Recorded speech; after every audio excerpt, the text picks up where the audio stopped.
E vamos juntos para o Goleada. Vamos começar a abordar as notícias do Cruzeiro. Por isso eu chamei o Lucas Barbosa para a resenha. Já está aqui nos estúdios também do Goleada para a gente conversar um cadinho sobre o que pode ser o Cruzeiro para esse fim de semana. Um Cruzeiro com caras mais pesadas, quem sabe, para esse fim de semana. O que você está aguardando, meu caro Lucas Barbosa? Um abraço, boa tarde, bem-vindo ao Goleada. Boa tarde, Cirilo. Boa tarde para todo mundo que nos assiste no Goleada. Rafa Simões, é o Cruzeiro que fará a estreia, né, da equipe principal nessa temporada. Já era um planejamento pré-definido da comissão técnica, da direção de futebol. E o Pedrinho, em entrevista ao programa Os Donos da Bola, da Band Triângulo Mineiro, confirmou isso, que os 11, né? Os 11 não, porque o Vidalba tá machucado. Mas a base do time que terminou jogando como titular na temporada passada deve atuar diante do Uberlândia, e até um planejamento, né? Porque tem o Uberlândia no fim de semana, no meio da semana tem o Democrata e o Atlético lá no outro fim de semana. Então, possivelmente o Cruzeiro também fazendo a preservação de alguns titulares no jogo contra o Democrata, né? Trabalhando nessa equipe. Porque o Cruzeiro jogou contra Pouso Alegre e Tombense com o time C, né? O time C e D, molecada da base, tirando ali o Jonathan e o João Marcelo, que são os reservas imediatos, e o Cauã Prates, mas o Otávio é o terceiro goleiro, o Cauã Moraes é o terceiro lateral direito, os atacantes eram os terceiros atacantes, a molecada da base. Então, além dos titulares de Matheus Pereira, de Caio Jorge, de Fabrício Bruno, agora o Tite vai ganhar a opção dos reservas, né? O Wallace, o Fagner, que tá de volta. Também no ataque, por exemplo, o Sinisterra não, o Sinisterra tá ainda se recuperando. Mas, o próprio Chico da Costa que jogou agora, né? Vai ser uma alternativa. Vai ter essa possibilidade de montar o time A e o time B, né? Para os próximos jogos. Era a expectativa. E aí o Cruzeiro vai ter, ô Simões, como o Barbosa lembrou, uma semana de 2 jogos em casa e um terceiro em Belo Horizonte, mas como visitante, que vai ser o clássico do domingo da semana que vem, no dia 25. Mas talvez o ideal seria isso mesmo, né? Você bota titulares agora no sábado, dá bons minutos para a maior parte da turma, roda um cadinho mais no duelo com o Democrata na quinta-feira, porque aí depois é clássico e estreia no Brasileiro Botafogo no Rio de Janeiro, né? Seria o que eu faria também, tivesse aí na comissão técnica do Cruzeiro, fosse o técnico Tite.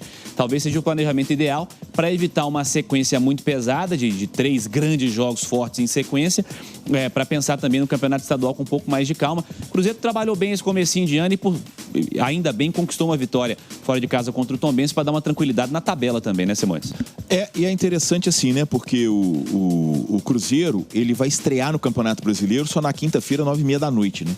Então o espaço entre o clássico com o Atlético e a estreia do Botafogo é grande também. Ele tem 3 dias de treinamento. Isso, segunda, ele vai terça e quarta. Isso, ele vai jogar 4 dias depois, é um tempo muito considerável. Vai ser pequeno do Botafogo para a segunda rodada, né? A segunda rodada é no domingo à noite, não é isso? Não, a segunda rodada do Brasileiro é na outra semana. Vai ter Mineiro no fim de semana. O Cruzeiro joga no Mineiro no domingo. Isso. O Cruzeiro joga no Mineiro no domingo, desculpa. A outra rodada que é no meio de semana. Nós vamos ter, se eu não me engano, 5 rodadas primeiras do Brasileiro, jogos no meio de semana. E enquanto isso, o Mineiro... só a partir da sexta que o Mineiro... que o Mineiro acaba e o Brasileirão vai pro sábado e domingo. Mas, de toda forma, o que acontece? Eu acho que a tendência é essa. Embora os jogadores tenham níveis diferentes, né? Sim. Nem todo mundo tem o mesmo nível físico, né? Tem uns o próprio Gerson, né? Que são Será que o Gerson já vai agora? O Gerson não vai agora, né? Ainda não saiu no bid. Pois é. Mas, de toda forma... não é só um time, né? Sim. A turma que tá afastada, você tá dizendo aí, tem o Willy, Fagner, tem os reservas, né? O Fabrício Bruno, aí tem o meio de campo, tem o Wallace, Lucas Romero, Lucas Silva, Christian, Matheus Pereira, Wanderson. O Sinisterra tá machucado, né? Não pode jogar. Arroio já voltou. Caio Jorge, né? O Chico Wanderson, vai ser reserva do Caio. Então tem alguns ainda que vão ser utilizados, né? Desse grupo. Mas já tá na hora, né, Cirilo? Tá muito próximo aí, o clássico, muito próximo à estreia no Campeonato Brasileiro. A turma chegou dia 6? Dia 5. 5, né? O primeiro grupo dia 2 e o segundo grupo dia 5. Então isso aí dá 2 semanas, né? De treinamento físico para a turma poder jogar. Eu acho que é suficiente, até porque a tendência é que o domingo seja de folga, né? Sempre depois. O domingo de folga. Então, quer dizer, tem mais esse descanso aí. Eu acho que não existe muita dúvida, não. torcedor que for ao Mineirão amanhã vai ver um Cruzeiro bem próximo do time de 2026. E é importante, ô Cirilo, que fazer essa gordura nesse início antes do brasileiro começar, né? Não deixar para se classificar depois, porque aí, de fato, vai ser essa pegada de quinta e domingo. E o Cruzeiro tem uma maratona de jogos em janeiro, só que tem um trunfo, o fato de vai viajar muito pouco. Os jogos vão ser em Belo Horizonte, né? Por causa do clássico contra o Atlético. E aí só volta a viajar no jogo contra o Botafogo, lá no fim do mês. Então, pelo menos isso, o Tite vai ter um pouco mais de tempo para trabalhar os jogadores. A logística mais tranquila pensando nesse sentido aí. Ô Rafa, eu insisto na minha tese de campeonato estadual nesse momento, pensando em resultados, você tem que ter muita calma. Mesmo com os titulares do Cruzeiro jogando nesse fim de semana. Exatamente. Vamos supor que o Cruzeiro joga contra o Uberlândia, empata o jogo, não sai com resultado positivo. Eu acho absolutamente normal e tem que ser encarado como pré-temporada, seja time forte, seja time de meninos. É um começo de ano, não vai estar no principal nível, não vai estar fisicamente bem, não é a hora de pensar nisso ainda, é hora de soltar os caras, porque o principal não é o campeonato estadual, o principal é estar bem para o Campeonato Brasileiro, que começa daqui a pouquinho, com jogos pesados, com jogos fortes, já também. E aí, trabalhar bem a turma para estar bem nos principais objetivos. Eu acho que o grande ponto é esse. E assim, essa partida contra o Uberlândia, ela tem 2 pontos. Além disso que você está falando, sobre a questão de que o time está retornando, é o primeiro jogo do elenco, do time considerado principal, o time titular, e tem a questão também do adversário. O Uberlândia é treinado pelo Jorge Castilho.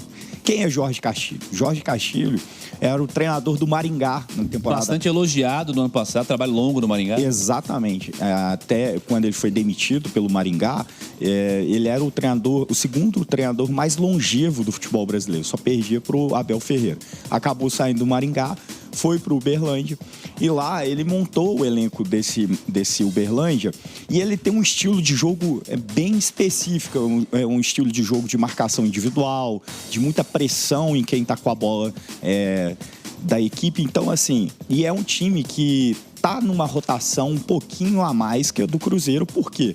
O Cruzeiro está começando, o Uberlândia já vem numa pré-temporada de mais tempo e também está encaixando ali seu estilo de jogo. Então, assim, eu acho que é um jogo que o torcedor do Cruzeiro que for o Mineirão tem que ter um pouquinho de paciência, não ficar preocupado caso o time não performe logo de cara, porque, assim, normal, pré-temporada, início do trabalho do Tite, e vai encarar um adversário complicado, que esse Uberlândia, por mais que é um time do interior, o nível de investimento é menor, mas você tem a questão do treinador. E o Jorge Castilho é um cara que sabe montar bem seu time, e não foi só o Atlético que ele surpreendeu. Em uma Copa do Brasil 2023 contra o Flamengo, ele também surpreendeu nessa competição. Ele eliminou a América treinando o Maringá também. Então, assim, é um treinador que tem ali sua leitura muito boa de jogo e é um cara que pode complicar, sim. E tem o Tite como inspiração. E bateu final de Campeonato Paranaense, né? 3. Faz a propaganda aí, ô Rafa Silva. É verdade. Entrevistamos Jorge Castilho. Por isso que eu tô falando tanto dele, eu estudei e fiz minha lição de casa. Pois é. O cara é especialista, sabe? Cara, tem que falar. A galera pode assistir onde? Cadê? Onde é que tá isso aí? Vamos disponibilizar no YouTube aí hoje ainda. Quantas coisas pela metade pra ver isso? Esse cara tá fazendo mistério. Porque, sabe o que é? Eu não sabia que eu podia revelar, entendeu? Aí é isso. Pode, já tá feito? Já tá gravado? Já. Perderam o arquivo? Se não perdeu, tá tudo certo. Foi isso aí. Foi isso. E aí teremos também matéria no site também do Itatiaia Esportes, então é isso. Excelente, Rafa Silveira. O Castilho foi muito elogiado ano passado pelo Cuca, inclusive. Exatamente. Eu me lembro, eu estive no Atlético Maringá, na Arena MRV, acompanhando o jogo, e a cabine da rádio dá pra ver bem pra caramba o campo, né? Alto, né? Dá pra você ver de cima, assim. E até taticamente era um negócio completamente fora do normal, né? Sim. Marcação individual o campo inteiro, a perseguição. E mudança de jogadores de posição. É um time, assim, guardadas as proporções, é meio que um carrossel. Carrossel lá do Evidente, do Paraná. É importante sempre falar, você não tá falando isso. Exatamente. Mas é porque é um estilo diferente e um estilo que agrada. A questão é que, assim, tem muita com o material humano que você tem para trabalhar. Eu acho, assim, louvável da parte do Castilho tentar algo assim com o investimento desses times com menor expressão. É isso. Ô Simões, como é que você encara o começo de temporada do Cruzeiro com a molecada e alguns jogadores mais experientes também, né? Fazendo parte desse comecinho de ano. Tem uma turma que tá ganhando pontos aí, para quem sabe fazer parte do elenco para a sequência. Começo de ano em elenco, até tava fazendo a soma dia desses aí, de elenco de Atlético e Cruzeiro. Se for considerar todo mundo que se apresentou, tem quase 40 jogadores. Então você pode botar aí que 10, 8, 9 desses caras aí vão ser cortados, não vão fazer parte. Vai ser emprestado, vai voltar pra base, se for muito novo. É um teste, né? É o normal. E faz parte. Né? É absolutamente normal. Mas muitos desses vão ganhar minutos aí no elenco ao longo do ano. É um ano muito forte, com um bocado de competição. Tem alguém ganhando ponto aí, Simões? Eu acho que sim. Os dois laterais, né, que são reservas, o Cauã Moraes e o Cauã Prats, principalmente no segundo jogo. O Prats nos dois. O Cauã Moraes, no primeiro jogo, teve um primeiro tempo melhor, mas o jogo lá do Parque do Sabiá, ele foi muito bem. Esse Prats é muito bom, cara. E eu não sei se ele vai gritar Feliz Ano Novo no Brasil, não. Tem a proposta aí, a proposta na mesa do Cruzeiro, do Borussia Dortmund. Eu tava pra te perguntar exatamente sobre isso. O Cruzeiro ainda não tomou uma decisão, ainda analisa, mas tem a proposta. Então eu fui lá no Ano Novo, eu posso até reduzir. Então minha expectativa é muito bom jogador. Não come canjica em Belo Horizonte. Pode ser. Muito bom. Sei. Sabe por quê? Eu acho que o processo natural talvez seja a primeira venda do Kaique. Sim, tem. Mas o negócio, cara, é que esses clubes grandões de fora aí, eles querem pegar o menino quanto antes. Mas de toda forma... Pra ele fazer 18 anos lá. Exato. Mas assim, o Cruzeiro já deu demonstração aí recente de que não quer. Eu tava vendo um negócio hoje, assim, a gente tem que filtrar muita coisa, né? Mas em São Paulo estão especulando muito o interesse do Palmeiras no Christian, né? Não vi isso. Especulando o interesse do Palmeiras no Christian.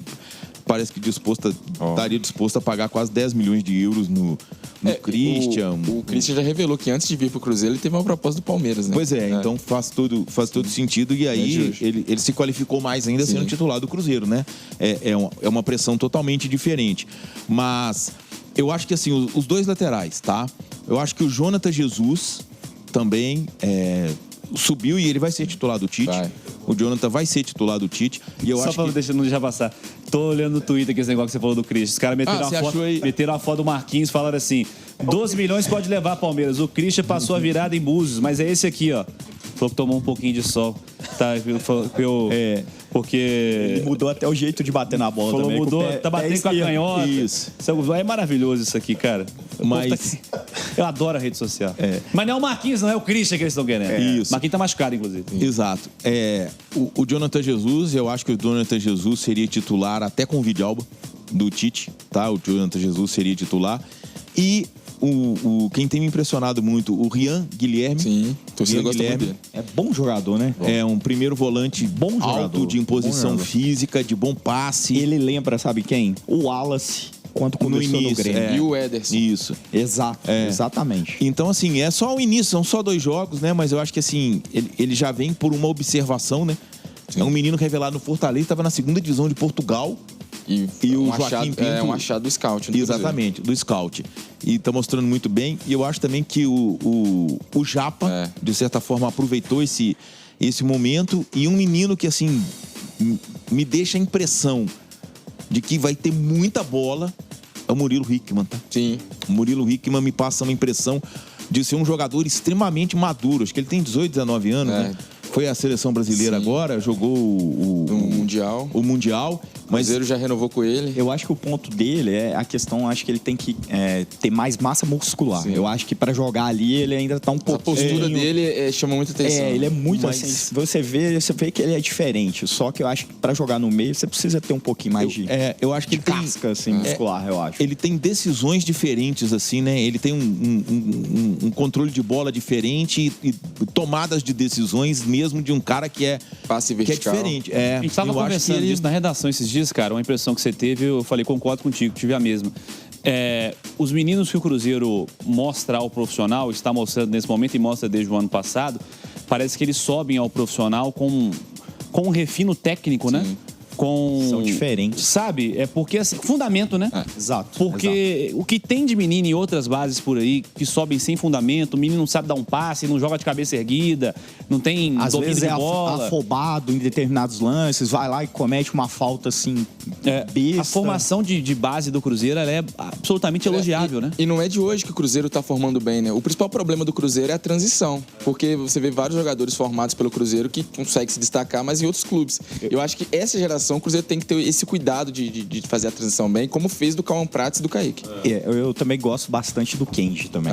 O Kenji, mas eu ia falar dele. Atacante forte, joga pelo lado do campo, né? Decide driblador. bem. Mas ele tem o drible, cara. Ele tem o drible. O drible é um diferencial absurdo. E aquele gol que ele faz no jogo passado...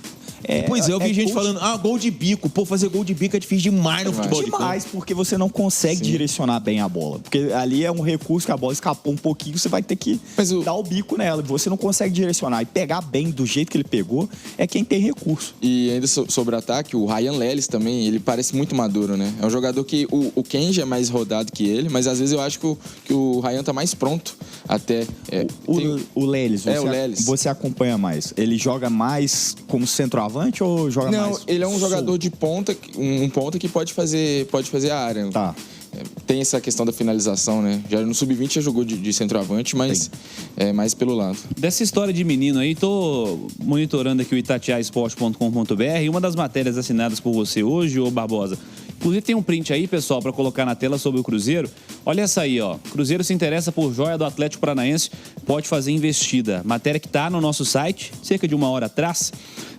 Quase 2 horas já atrás, 1h30 atrás, falando do Bruninho, né? Sim. Bruninho do Atlético Paranaense, tem 17 anos, é considerado uma joia do Atlético Paranaense, tem recebido sondagens e apuramos com exclusividade que o Cruzeiro está de olho? A apuração do nosso Nicolas Mondadori, né? Nosso correspondente do sul do país, que inclusive estava na redação, acabou de ir embora, que o Bruninho é uma grande joia do Atlético Paranaense e o Cruzeiro tem interesse na contratação desse jogador. É um atleta que tem esse perfil que o Cruzeiro tem buscado no mercado nas últimas janelas, né? Desde a chegada do Joaquim Pinto, do Leonardo Jardim. E uma coisa que chama a atenção nessa movimentação é para a multa rescisória dele para o mercado nacional, que é de 5 milhões de euros, 32 milhões de reais. Então, é uma multa considerada acessível, né? O Cruzeiro pode, né, tentar essa contratação. É um atleta que joga como ponta pelo lado direito, corta para dentro, bate, né? Um perfil que está muito em alta no futebol atual. O Estevão é assim. Então é um atleta que pode ganhar mais destaque no noticiário do Cruzeiro pelos próximos meses. Ainda tem o Bragantino e o Benfica interessados nele.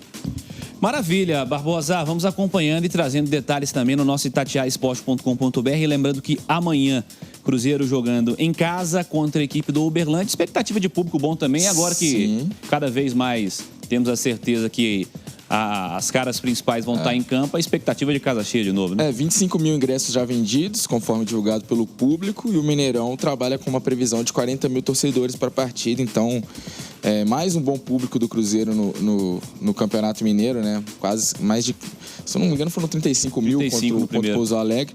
Então, mais uma vez, é importante exaltar a torcida nesse sentido.